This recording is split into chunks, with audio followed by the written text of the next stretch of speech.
Hi, my people. Thank you so much for tuning in. It's me, your girl Camis. Please, if you've not subscribed to my channel, kindly hit that button.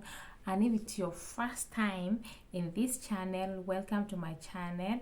Feel welcome. So, you guys, today I'm back again with another video, and I wanted to talk about deportation. Guys, deportation is real. Being deported is the most painful, annoying, frustrating, depressing. In fact, I don't know what to call deportation. Imagine you have spent all your money and go abroad, to look for greener pastures, and then things don't work out. You are deported, or maybe you even decide to go back home. So today, I want to talk about this family that was deported from Sweden. There are many cases, guys. If I want to talk about how many families have been deported from Sweden, it's endless, but I'm gonna be taking them bit by bit, and then I'm gonna be giving my own, what I think and my own experience. So this family came to Sweden in 2006, and they seek for asylum. I think they came, the father, the mother, and then they had a son. They came to Sweden, and they seek for asylum, and then they waited, and in 2008 they got negative 3 times. You know what happens? You apply, you get the negative, you appeal, 3 times. Then the next step is that now the migration agency is no longer responsible for your case. It goes to the court. And should in case the court also says no, then it's a dead end, guys. It's very, very difficult. It's very, very, very, very, I'm telling you, because personally I have I have fought with migration. I have fought, in fact, I have many years I have had to appeal and to, it's crazy. So I'm not here talking like somebody who just read or hear. I have that experience. So this family now have been living in Sweden for 11 years illegally. The decision came 2008, and then they did another application. What happened is that when you seek asylum in Sweden, if they tell you to go back to your country, most of the time they expect you to buy the ticket and go to the migration office and tell them, see, this is my ticket and I'm ready to go back home. But if you don't want, you can still stay in Sweden illegally. And why is it that people stay in Sweden for long illegally? Number one, it's because the Swedish police are friendly. Like, I've never seen, they're the most friendly police I've ever seen. They don't harass.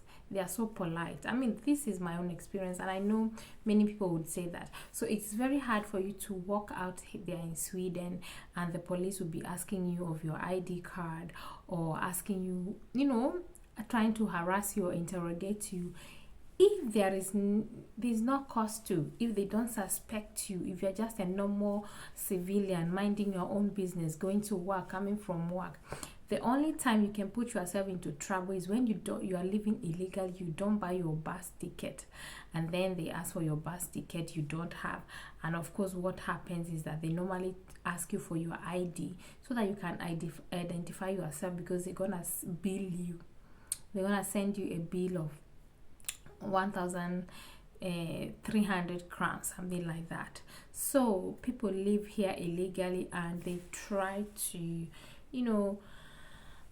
live. The best thing what people do is that you live it peacefully, you avoid trouble, you avoid violence, and also those things. So this family now has been in Sweden, and they were working, apparently, according to what I was reading at the newspaper. Different newspaper carried this story, like Aftonbladet, SVT. I mean, so many Sverige radio took every, the news have been spreading. So they have 2 children that were born here. So remember, these 2 children, they have never been to Kosovo. They don't know where is Kosovo. They don't know what it is. I mean, they know Sweden. They have lived here. They have gone to school here. They have studied here. You know, if you watch my previous video when I talked about getting a Swedish citizenship, I said that in that video I said that it's getting a Swedish citizenship is not for children. It's not automatic. It's connected to the parents. If you a mother are a Swedish citizen, then your kids inherit your citizenship. But if you are not, then they don't. So what happened is that now these kids were born here, gone to school all their lives. They are basically Swedes. They speak Swedish. So everything about them is Sweden. Imagine now they have to go back to Kosovo, start a new life. And the migration agency have also, you know, people were trying to stop the deportation. There was some demonstration, social media influence. There was about 100,000 people writing online and saying that why this family should not be deported because of the children.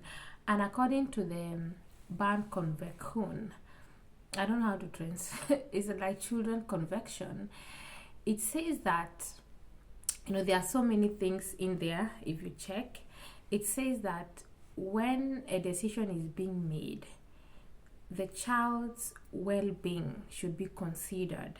I mean, while any decision is being made, the person making the decision, any agency, any organ making this decision should check how this thing is going to affect the children. And in this case, they have done that, but they are still pointing at the parents. Are these parents, do they have a right to live in Sweden? Do they have a permanent resident? No. So automatically that affects the children, because the Swedish people used to say that before you get children, before you give birth to children and bring them into life, you have to make sure that you settle. You know, you have a house, you have, I mean, not necessarily a house. It's mostly when it comes to documents, because my personal have been hit with that question that you have to make sure that you fix your life before bringing those two. So I think that is what they think. So it's so painful, guys. When I was reading the story, it's so sad, and this is not the fact. I have so many stories. I will try and bring as many as I can so that we can learn from it.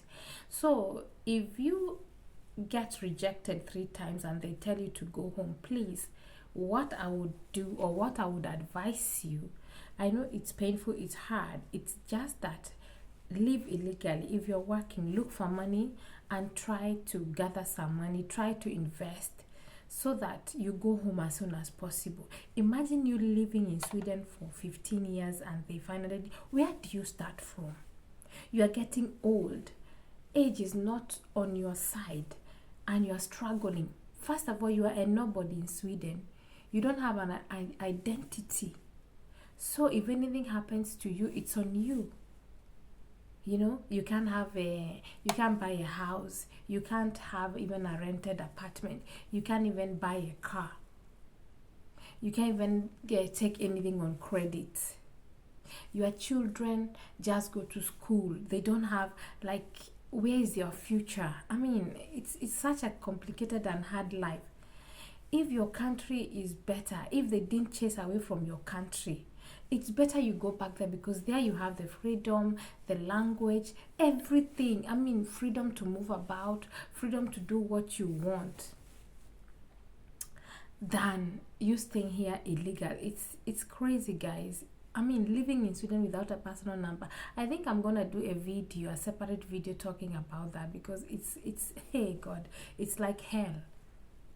It's hell. It's difficult. It's tough. It's very, very tough. I know people are living here illegally, working, but what I say that if you are living here illegally and working, just leave and don't be expecting any document, because when they say no, it's no, unless something new, maybe war open up in your country, or maybe you fall very sick. Sometimes they consider such cases and they will give you a resident permit, you know. So, I mean, it's better for you to try to gather money and go back and start a new life. And even if you don't get the money, just go back and have your freedom. So it's not the end of the world. It's better than you struggling here, living. You can even, what if you, some people have even gone homeless. I was reading of one family that came from Nigeria. They went to UK, and that is after they have spent a lot of money, and they had to go back to Nigeria because they became homeless. There is no job, there is no documents. You see, they imagine how much time they wasted, how much money they wasted if they would have invested that money in their country. So you guys, like when you're deported, when they give you a decision and you know that they will never change this decision, that's final, it's better you pack your bags, go and start a new life. It's not the end of life. Europe is hard, things are hard, things are getting tough everywhere. So I feel so sad reading all these stories. There are many. In fact, there's another one of this family from Iraq. They have lived in Sweden 20 years. Imagine 20 good years, and they were still deported with 3 children. Those children have never stepped Iraq, and they were deported. There are some cases they are like that. There's nothing, nobody can change it. Once they decide, that's final. So imagine. So if they give you a decision, you try, because you can try reapply again after 4 years. If they say no, try to ask for help. Maybe some friends, maybe they can try to gather some money for you and go back. And actually, even in Sweden, they used to, if you need financial support, they can give you money to go back. When you go back, there's some money that they used to give so that you can start a new life.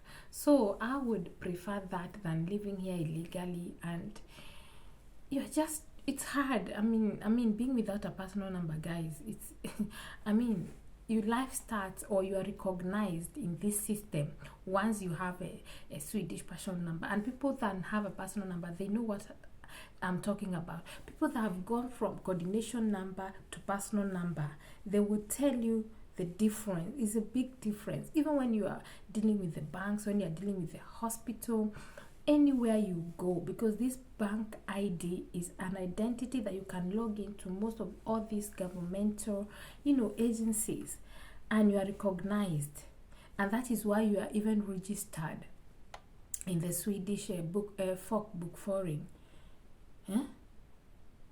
Imagine. So you guys, I feel that deportation is hard, and as hard as it is, as difficult it is, it's better you accept it, because that's not the end of life. There's much to life than that. I know that some people will even do better, because when you have freedom, you can even think well. You can organize yourself. Just take it positively and go back and live a free life. There's nothing like freedom. Freedom is very, very, your freedom matters. You can't just live a hard life forever. Okay, when you reach which age now? Is that when you want to go back? No pension, nothing. Because at 60, 63, you can't work, and you're not getting any benefits from any government, you see? So it's not really worth it. Anyway, guys, what do you think about deportation and families being deported? I mean, like I said, the migration agencies check a lot of things before they make this decision. Some decisions sounds very crazy, but there's nothing really that can be done about that. So you guys, yeah, so it's very hard, but we also have to accept some things and move forward than for you to be stuck in one place. So you are neither in, you are neither out, you are just there surviving. So know that it's gonna affect your kids in the future, because how will they get their documents? How will they secure their own documents? So that is it, guys. So thank you so much for tuning in, and I see you in my next one. Bye.